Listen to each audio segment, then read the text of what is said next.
Welcome to this presentation on distinct region-specific neutralization profiles of contemporary HIV-1 clade C against best-in-class broadly neutralizing antibodies. This research was conducted by corresponding author Jayanta Bhattacharya, DBT-WT Team Science Grantee, and published in Journal of Virology, May 2025, covered by The Hindu and the Indian Express.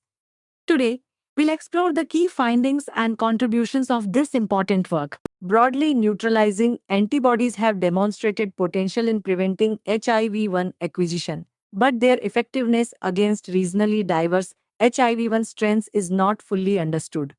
This study investigates the neutralization profiles of contemporary HIV-1 clade C strains from India against a panel of best-in-class broadly neutralizing antibodies, comparing them with strains from South Africa. In this study, viruses carrying HIV-1 Indian clade C enveloped genes were generated from samples across multiple regions in India.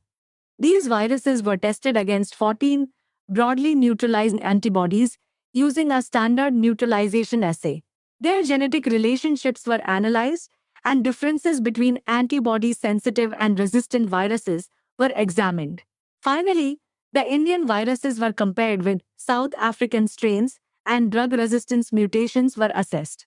The study found that contemporary HIV-1 Indian clade C viruses were generally sensitive to broadly neutralizing antibodies targeting the V3 glycan region and the CD4 binding site, but showed strong resistance to V1 V2 directed antibodies. It also observed differences in neutralization between Indian and South African viruses, linked to specific features of the viral envelope. Some newer antibodies were able to neutralize resistant viruses, though with reduced effectiveness. The study confirms that while HIV-1 clade C remains the dominant global form, regional evolutionary patterns can lead to distinct neutralization profiles.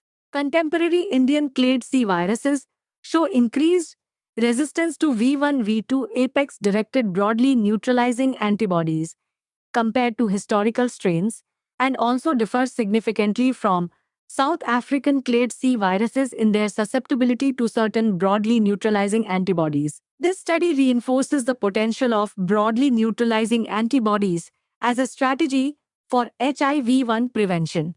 It shows that their effectiveness depends on how well they match the viruses circulating in a given region. Importantly, it highlights that selecting the right combination of antibodies can improve coverage. Overall, the findings support the need for more targeted, region-aware approaches to HIV prevention.